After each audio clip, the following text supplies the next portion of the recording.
today I am translating a recipe from 1596 from Thomas Dawson's book, The Good Housewife's Iewell. Now in our language it would be called medieval lemon cake recipe. Now the original recipe is written like this. Take fine flour and good damask water. You must have no other liquid but that. Then take sweet butter, 2 or 3 yolks of eggs, and a good quantity of sugar and a few cloves, and mace, as your cook's mouth shall serve him, and a little saffron, and a little hartshorn, about a spoonful. If you put in too much, they shall arise. Cut them in squares, like into trenchers, and prick them well, and let your oven be well swept, and lay them upon papers, and so set them into the oven. Do not burn them. If they be 3 or 4 days old, they be the better.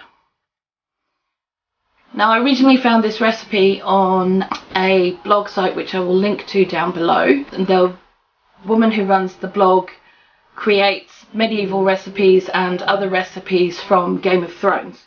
However, I'm only using her translation as a very loose reference because she's made it to be more like a cake, when in reality, and the clue is actually in the recipe, it's more of what we now would call a biscuit or a cookie. So we're going to give them a go.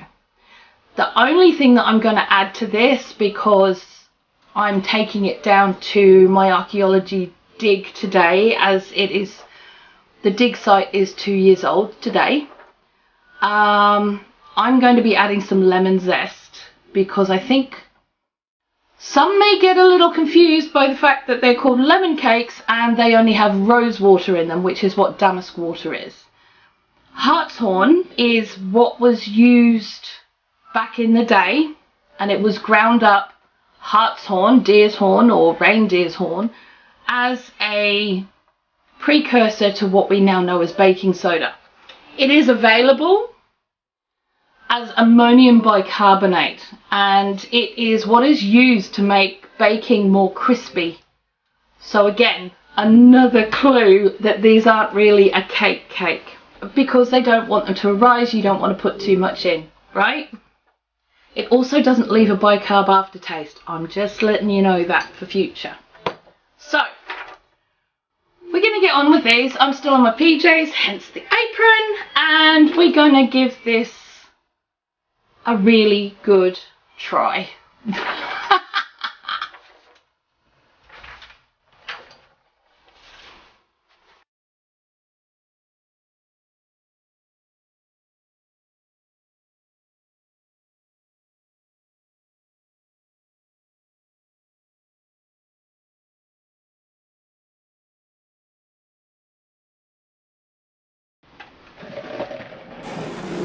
Now, first off, we have to separate our eggs.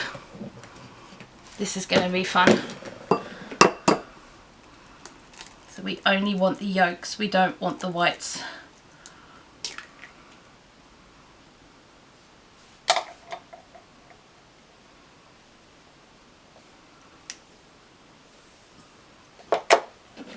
And I'm going to be doing a double batch.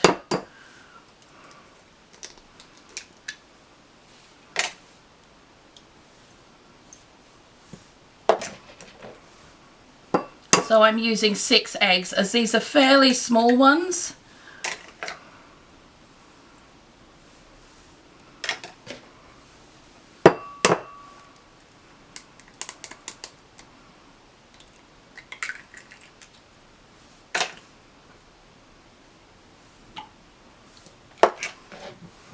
And I'd like to have some of these for home, which is why I'm doing a double batch.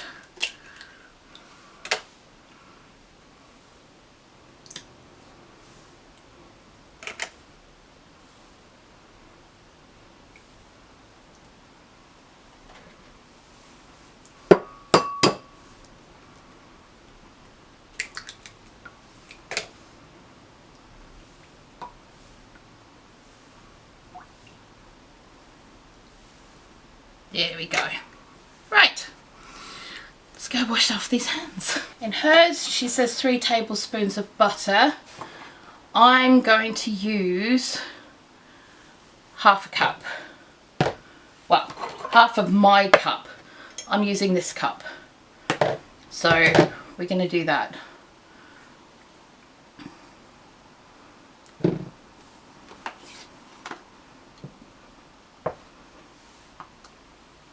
And it is fine to do this as long as you use the same cup.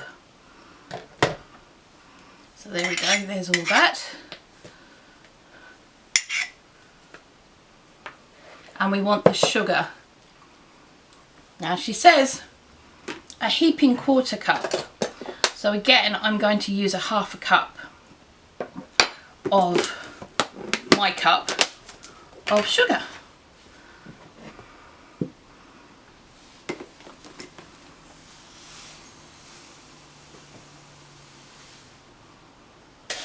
There we go.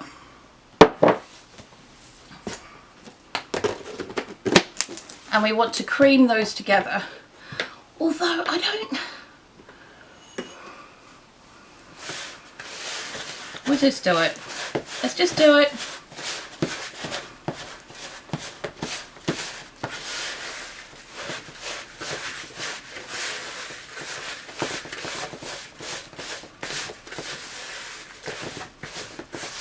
That'll do. But this is more of a cake kind of thing. So how she's done it. So what I'm going to do is I'm going to add my damask water or rose water, and we're just going to use a capful. Just a capful. And we're going to add in our eggs.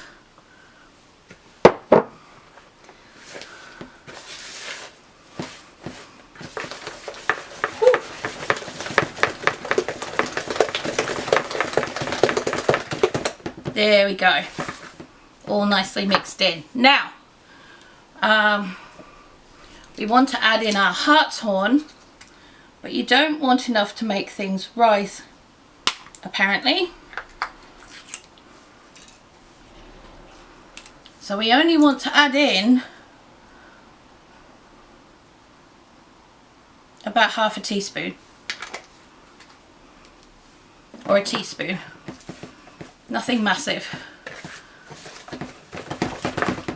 As it's not being used as a rising agent. In this case, I would say it's being used as a crisping agent. Now, we need to put in our spices. Now, it's a bit of a pinch of salt. We need a couple of cloves. Now, if you've got ground clove, only use about half a teaspoon. I'm only going to use maybe 3 cloves in this. And I'm just going to grind those down into a powder.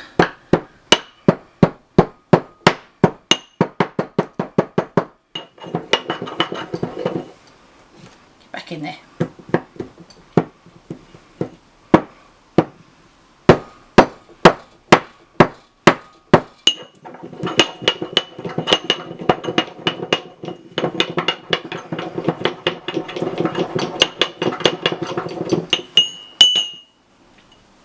Should be plenty.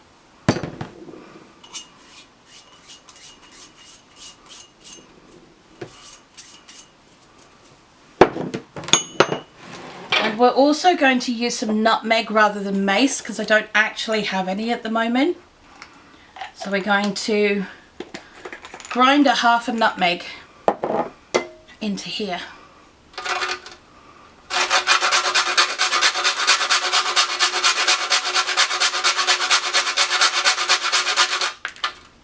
Go. Right. Now I'm also going to add, which is not in the recipe, zest of 2 lemons. Mostly because I don't want people to get confused, and I know that we have some people at archaeology who may get very confused by the flavour profile.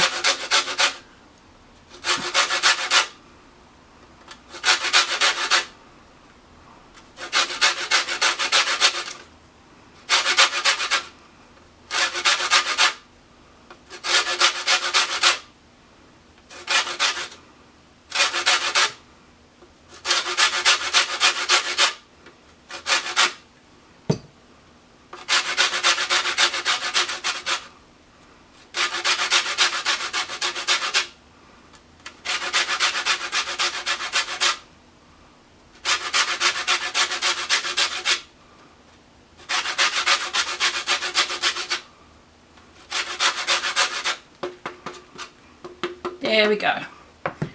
And I may actually add an extra capful of the rose water because we want to actually taste it. So there we go, there's those. And we also want a couple of strands of saffron, not many.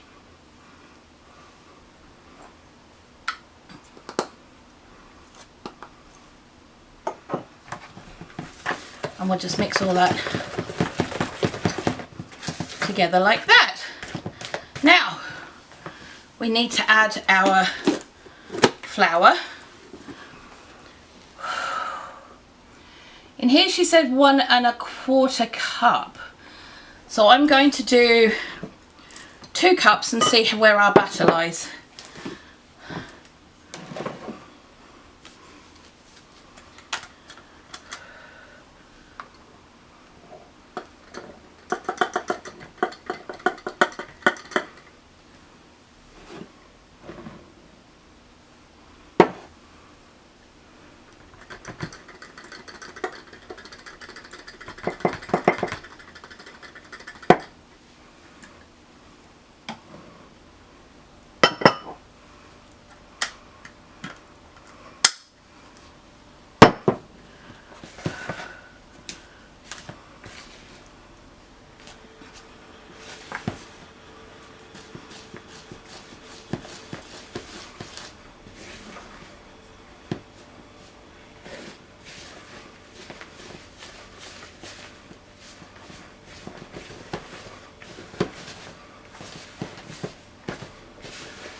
To the side and start using our fingers.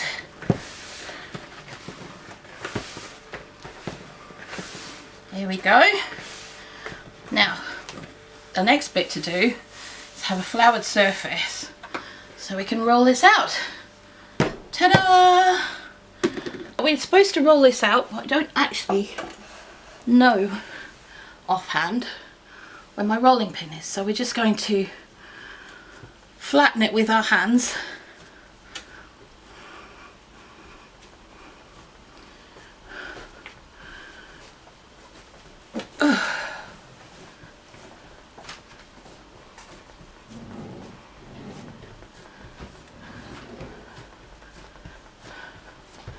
And go from there.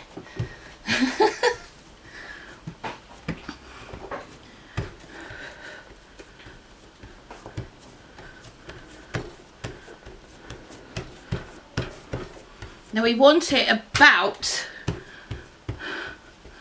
anywhere between 1/2 inch and 1/4 inch, or 1/2 centimetre to 3/4 centimetre thick, which we have pretty much right there.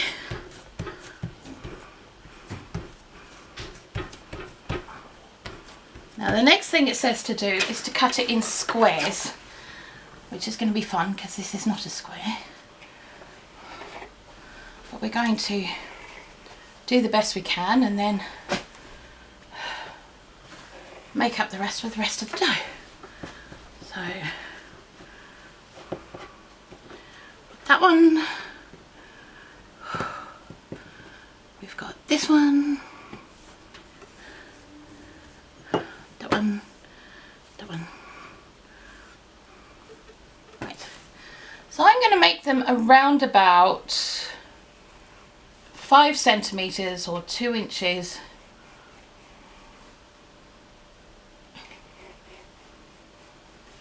square, around about that.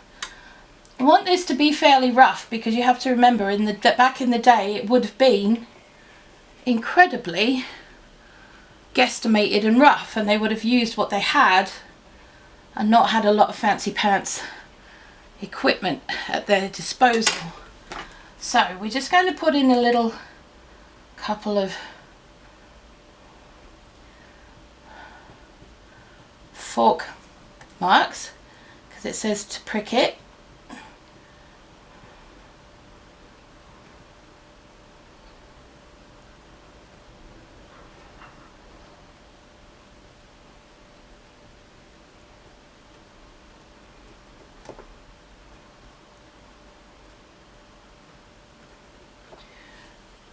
In reality, this isn't very different to shortbread. I mean, obviously there's eggs in it, that's going to be different, but it's not that different. So what we're going to do now is we're going to very carefully pop these onto our lined baking trays. Now they shouldn't rise too much,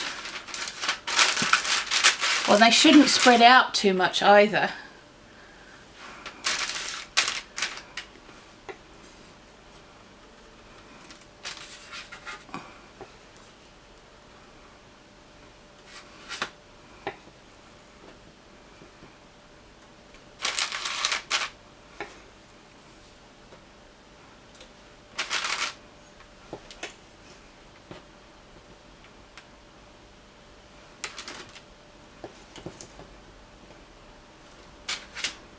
Two trays here, which is good because apparently I can only get 9 on one.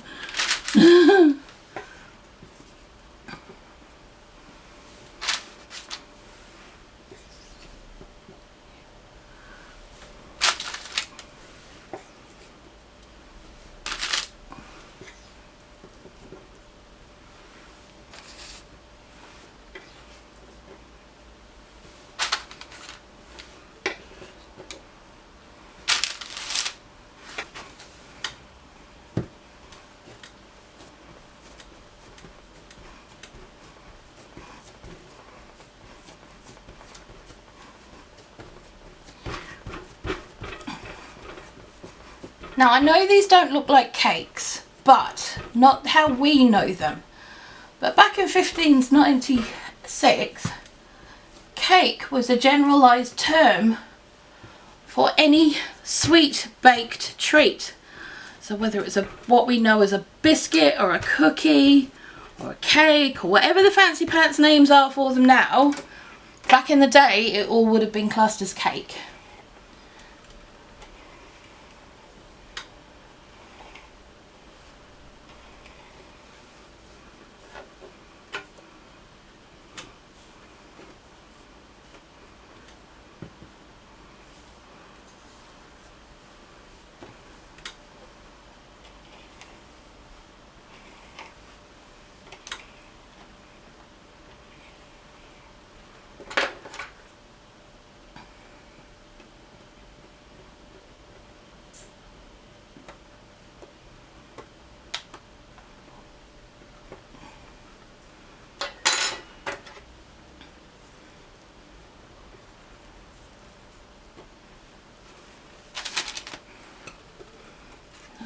I'm going to have a third tray.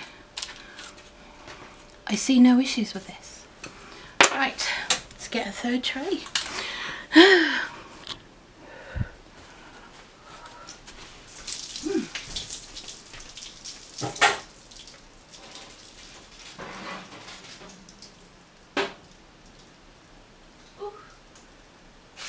see if I can get these off the tray without burning my fingers. Ooh. Oh.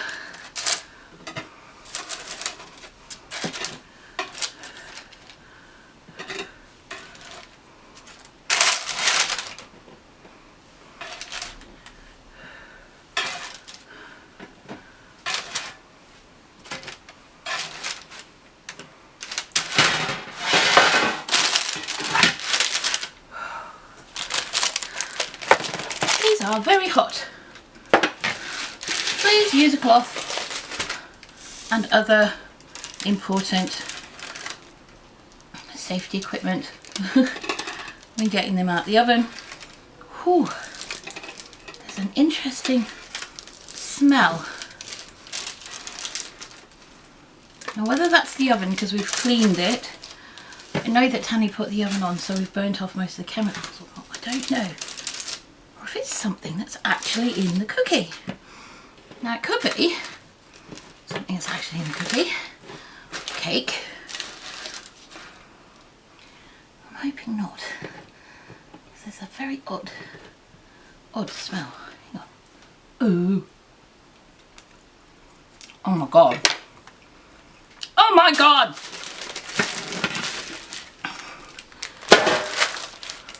Oh, half an hour later, we've got ourselves some very yummy smelling. Ow.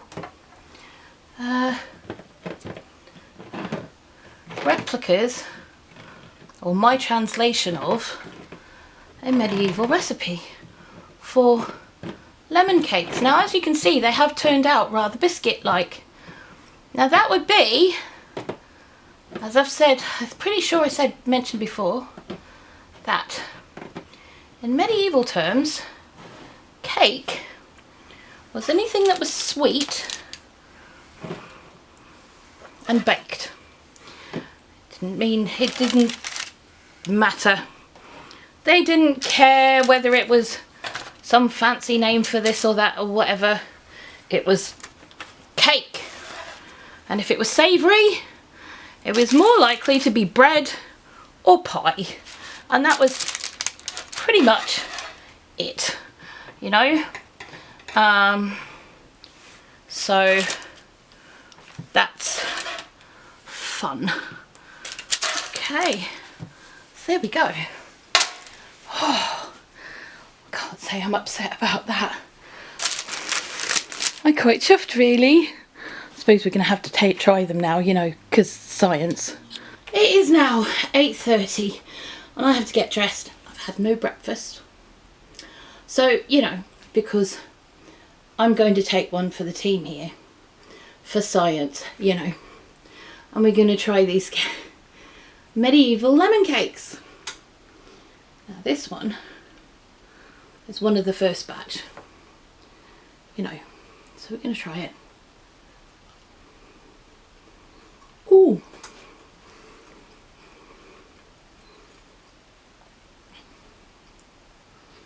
Now it is a bit of a cakey biscuit, or a cakey cookie, so you could call it cake by today's standards, but I think it's almost like if you put orange jelly on this and dipped it in chocolate, it'd be a Jaffa cake. We'd have that argument. It would be that argument, wouldn't it?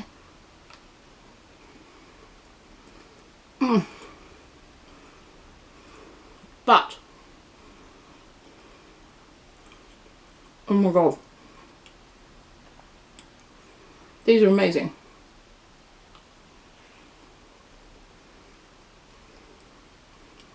Very, very good. The lemon's there. There's a hint of the rose water there. You can definitely taste the spices, but they haven't turned it soapy, because a little bit too much spice, a little bit too much rose water, and it can do that.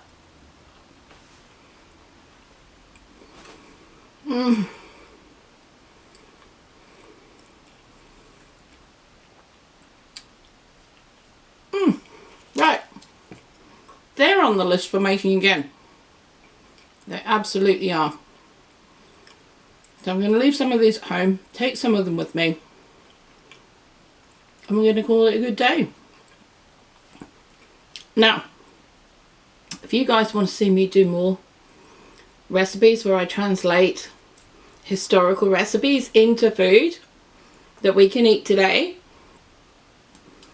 leave me a comment down below, subscribe to the channel, and give me a thumbs up, because, you know, I'm not going to know if you don't let me know.